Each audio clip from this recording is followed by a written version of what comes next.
Do you see this? She heard the T word. So that means there is a tomato tax. Right, Nova? Sit down. Yeah. Tomato tax? Will you not go after my big tomatoes? Do you promise?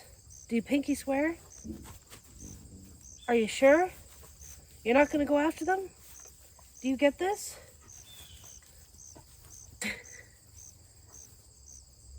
Okay. Tomato tax.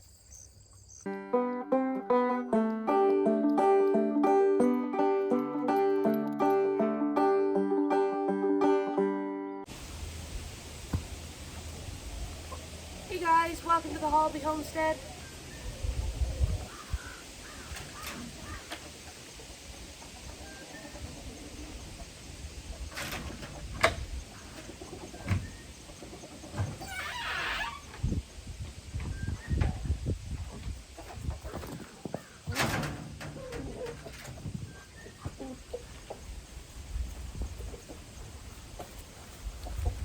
So ever since Derry died, our rooster, a couple days ago, Harold and Gerald are actually like getting along with each other, and I don't know why that is. I guess the dynamic has changed, but Harold used to get picked on so badly by Gerald, and but Daryl wouldn't even like get involved. So I just thought it was something between like Gerald and Harold. And but anyway, since Daryl got murdered, like Harold's fine. Like he's gonna grow his feathers back and go back to being a pretty bird, and Jerry doesn't seem to care, and so I don't know. It's kind of weird how the dynamic has changed, isn't it?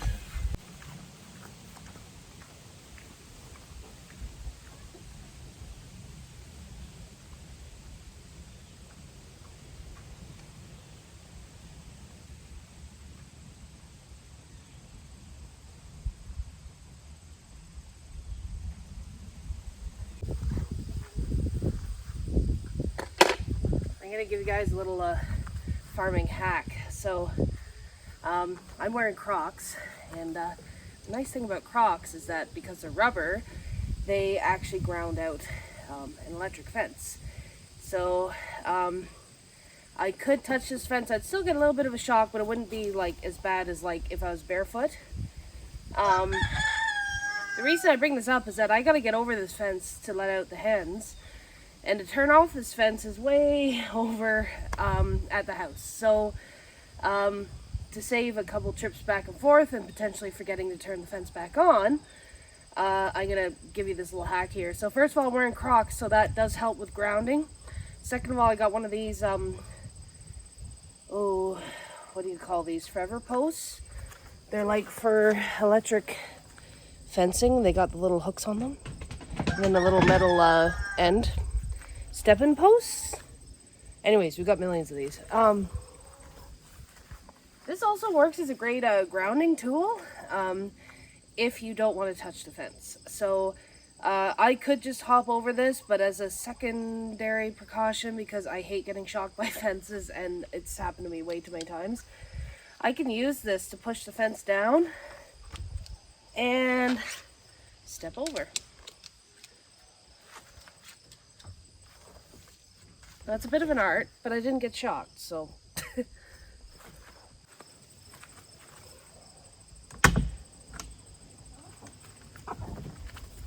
Good morning, ladies.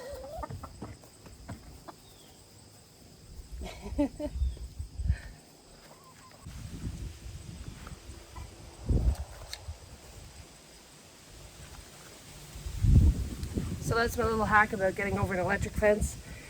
Dave can actually just touch this and even barefoot and not have an issue, and I don't know how he does it.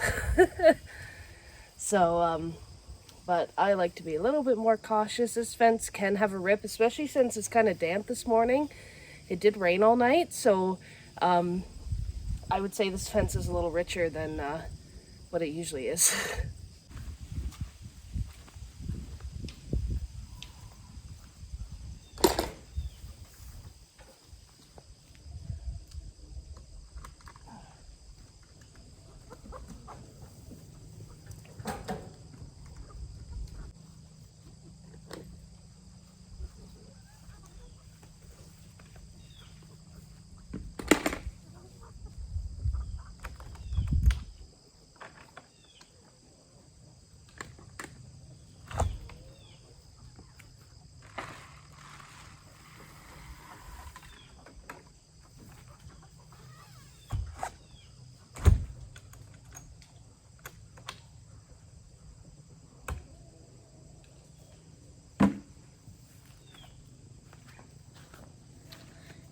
So that's where our chicks still are. We do have a couple of chicks with the hens because they got big enough. But we're having trouble kind of blending them with the older hens. I don't know what to do. So they're staying in here till they're a little bit bigger. And then because this is kind of the safest spot, they keep flying out of our electric netting even though we trimmed their wings.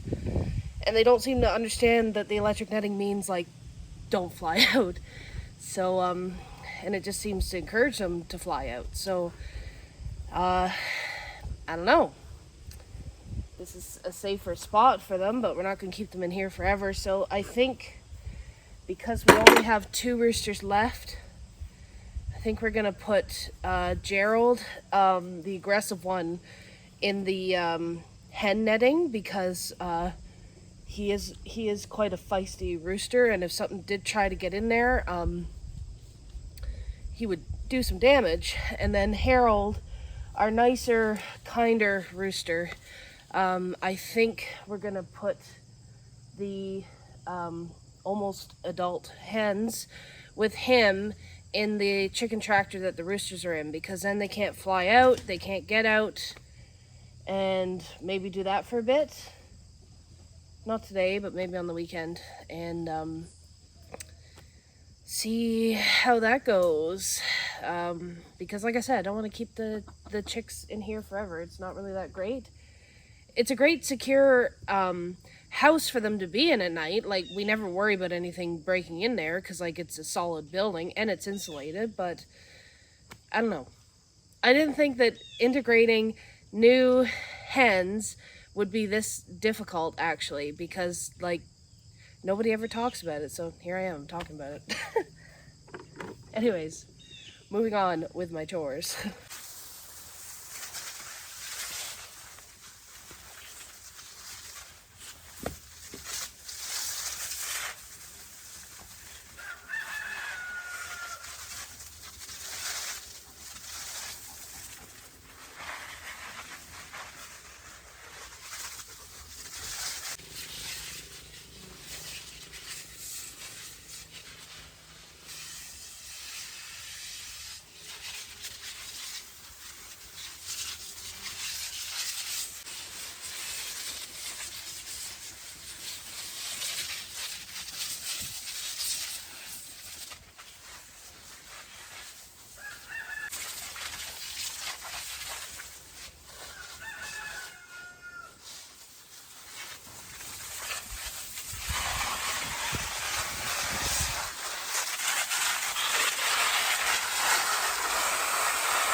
I just picked tomatoes and I have way more tomatoes now. It did rain for the last couple of days, so I didn't even bring my basket down, so I think I have like an old potato sack or something I can use. But yeah, I've got more tomatoes, which is cool. I just wasn't expecting them all to turn that fast.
So this is all I have down here right now. I can't keep my harvest basket outside because if it gets rained on, it'll get wrecked. So I think my plan of attack is to harvest the biggest ones first because they'll be the heaviest and put them down at the bottom of the bag. Why am I so unprepared?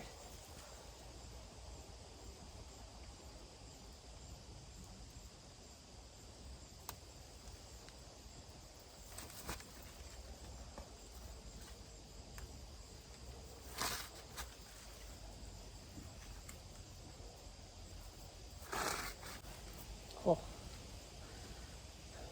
some of these are really nice.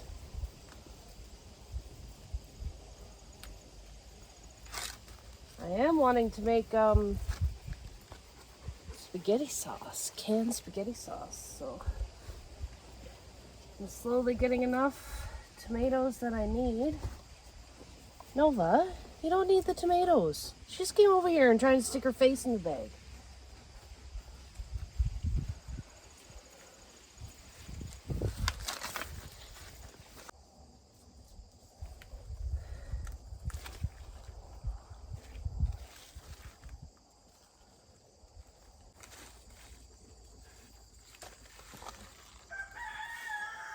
That's a nice one.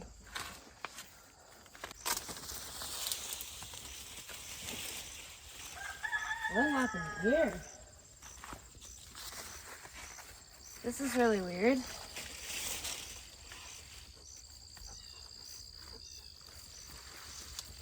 This is broken literally in half. I'm like halfway down the stem.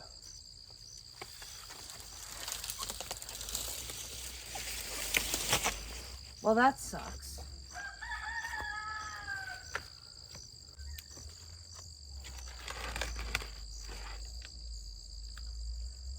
Well, there's not too many tomatoes over here.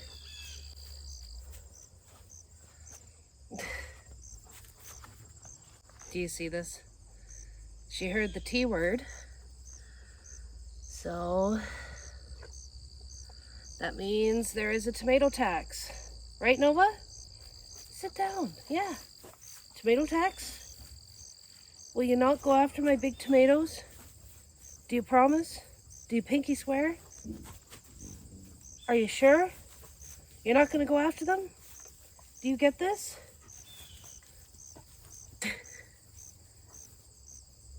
Okay. Tomato tax. Well, you're supposed to take it out of my hand.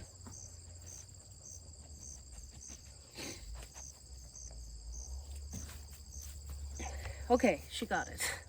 Well, it doesn't look like any more ready over on this side. I'm just gonna get tomatoes for now.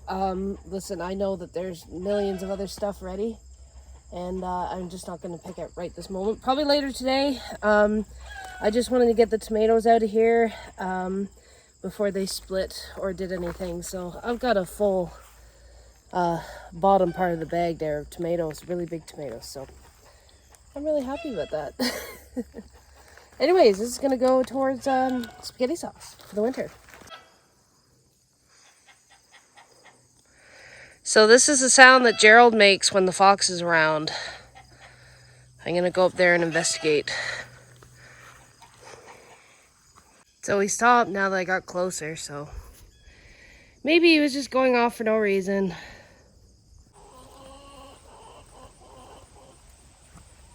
If you're wondering why this netting is up in a line and not really doing anything, it's our old netting from last year. We're having trouble with it. So we had both nettings connected together, so it was two 50-foot nettings together for the chickens, which was huge, and they loved it.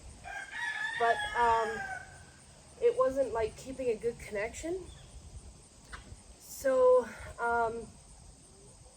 we separated the fence because we thought maybe something was wrong with the fence, and then it turns out that it's because the energizer is not strong enough to run these fences together, because these fences, unlike just like a regular hot wire fence, they take a lot more power than say like a 2 or 3 line fence. So if you're gonna use chicken netting, you got to use like a super electric fencer or else it's not going to work. So anyways, we'd stretch it out just to check it to make sure that there wasn't anything wrong with it, and there isn't anything wrong with it. So it'll work when we get a bigger Energizer, but they're not cheap, so whenever we get to it, we get to it.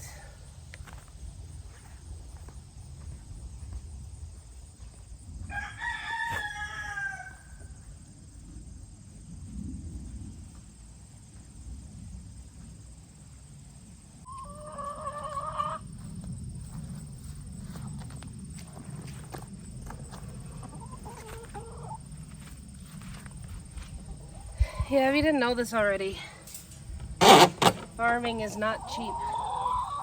You gotta troubleshoot a lot of stuff, and sometimes you just have to buy bigger stuff of what you think was gonna work just to make it work.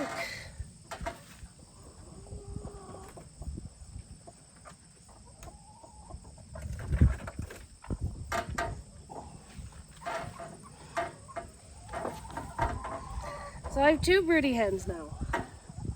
One. I'm kicking you off.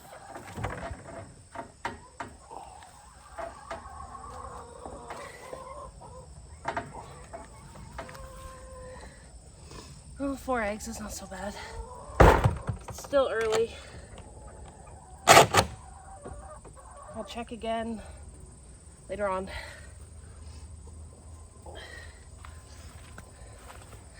That's what I got. Let's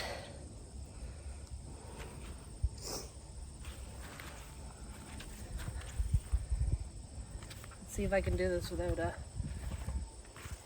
ow! Shocking myself, which I just did. All washed up.